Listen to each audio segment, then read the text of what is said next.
கடலூர்ல இருக்கக்கூடிய சென்னையில் இருக்கக்கூடிய புற்றுநோய் மையத்துக்கு போனீங்கன்னா அங்க வரக்கூடிய 100 பேஷண்ட்ல 30-35 பேஷண்ட் கடலூர் மாவட்டத்தை சார்ந்தவர்கள்.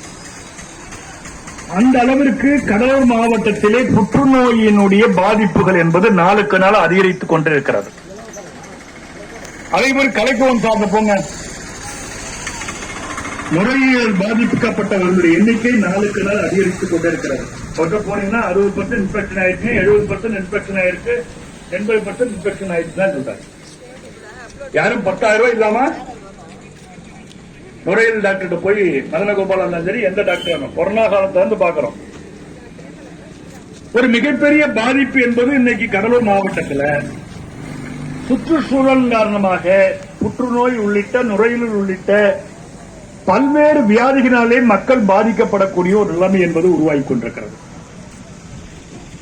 இப்படிப்பட்ட சூழ்நிலையிலே மேலும் பல மோசமான ஆலைகளை தொழில் வளர்ச்சி வேலைவாய்ப்பு என்ற பெயரால கடவுளுடைய முப்போகம் சாகுபடி விளையக்கூடிய பூமியிலே கொண்டு வருவதற்கான முயற்சி என்பது நடக்கும்.